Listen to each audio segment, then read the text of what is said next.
Maverick traders, welcome out to your market roundup for June 14th, 2022. Corey here with you. As always, a quick reminder to make sure you follow your trading plan. In the markets, if you've traded for a long time, you know that, rate hikes are a normal thing. If you've only traded recently, you've never been through a rate hiking cycle. I guess the Fed did try to raise rates a little bit in 2018, that time period, but really, the most earnest rate hiking cycle would have to go all the way back to 2006, 2007 time period, just at the kind of the peak of the real estate bubble, right, preceding the global financial crisis. And when there's big rate hike cycles, the market has to adjust and it has to get used to that. And that's kind of the phase we're in. We're in a new wave of higher interest rates. Mortgage demand is going to get hit because mortgages have doubled in cost. That's just markets have to adjust. They have to get used to this. And the Fed is behind the curve. So this week is all about the Fed.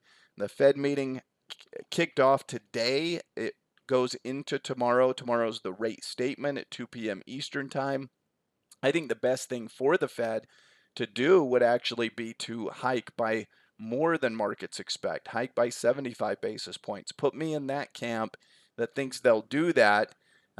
Although the initial knee-jerk reaction might be a little bit negative, I think that would actually be a positive because they're just too far behind. The market's moved without them. Bonds have already readjusted, mortgages, all these things. What are they waiting for at this point? It just doesn't make sense. So you can see advanced decline more in the negative. The 50-day moving average, most stocks are trading below their 50 MA. We're in a bear market. We've maintained really being in a bear market for most of this year. And last week, that just intensified further. The good news is that the violence and the straight verticality of the drop tends to lead more towards a better bottom, the bottom. You need the big freakouts, the kind of twisting of arms, the mass liquidations, margin calls, all of that. That's kind of how it all combines to create the final bottom. But guessing at when and where exactly that's going to happen is probably a fool's errand. You just kind of have to trust that you'll know it when you see it. And until then, we maintain a more bearish outlook. So we came into this week expecting -2. We're getting that.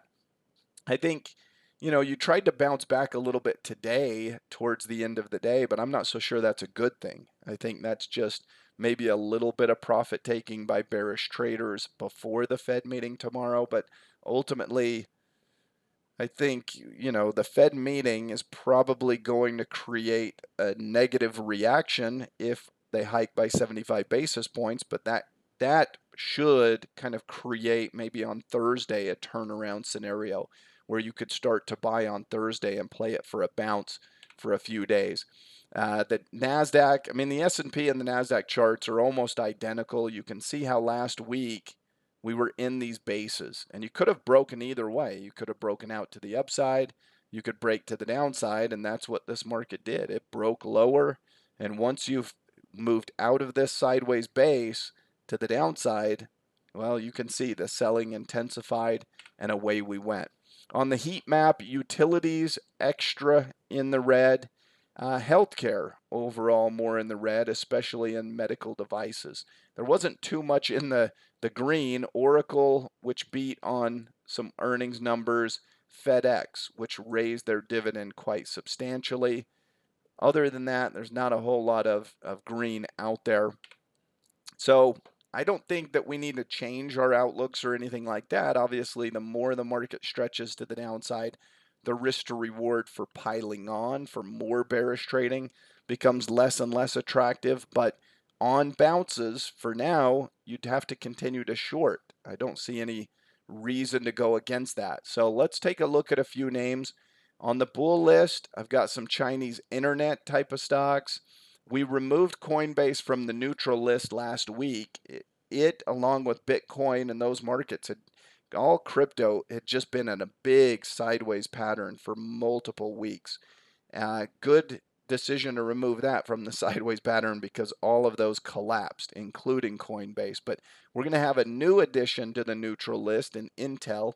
And then on the bearish side, a couple of ideas there as well. So what are we seeing in the Chinese internet names? Why Baba and JD? Well, you can see that these had been in downward trends for many, many months. And we've basically broken out of the downtrend. We've broken out of this consolidation pattern, and we've broken out to the upside. Now we're retesting the once broken trend line and bouncing. That's bullish behavior. You can see the 2050 crossover underneath. That's bullish characteristics. If you're thinking about it from China as a name, a lot of people were very optimistic while these were collapsing. And since they collapsed, people kind of gave up and threw in the towel. And that's usually where bottoms form, is when everybody stops believing they can bounce, stops trying to buy the lows. Well, then it finally does bottom out. And, I think it's just a characteristic of sideways patterns that have broken out to the upside and look poised to continue to challenge higher prices. It's also worth noting that the Chinese economy, quite different than the US, and they're actually trying to stimulate the economy. They shut down again for COVID recently. They're trying to ramp things back up, trying to give looser monetary policy, that sort of idea. So it's a little bit of a port in the storm potentially. And Dell, similar characteristics. You've got a 2050 crossover. I think in terms of this one, we could try to bounce here and see. I would look at it as a bearish to bullish reversal. You had kind of the exhaustion low. The first wave up, this should create a higher low, and you should at least try. Maybe you won't go to new highs, but you should at least give it a shot and move up here into the 50s. So I like Dell as a potential bounce play. On the sideways list, I'm adding Intel. This thing has been absolute death and trending lower for months. You can see that even its current trend broke to new lows well before the market, well before most sectors and stocks. So it has relative weakness all the way along the way, and then currently is just in an absolute collapse and free fall. What I suspect is that we're kind of reaching that point of what we call capitulation, exhaustion, just basically that these are the last innings of this downturn. Now, that doesn't mean it bounces back. In fact, usually you just go sideways and kind of tug a war.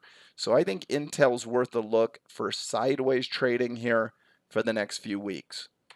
On the bearish list, IYR, which represents commercial real estate.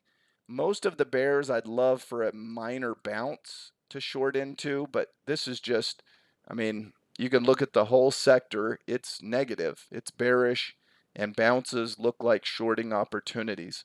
You could look individually at names, Simon Property Group or whatever within that sector. They all look pretty lousy. Marriott, same idea. If this could bounce up into this gap area, maybe even fill that gap around 159, would be a potential entry. But ultimately, I think we go and challenge lower prices. And then last but not least, PayPal. Here again, we're at the support. Assuming we bounce mildly, we can then take out those lows.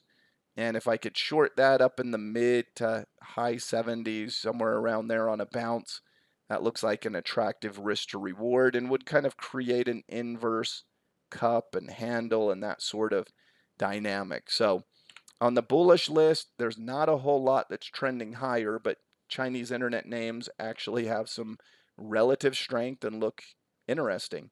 The Fed, I think, is likely to raise by 75 basis points. Well, we'll know soon enough. That comes out a little, 2 p.m., a little bit earlier than this time tomorrow, 2 p.m. Eastern time. Energy stocks are going through a corrective phase.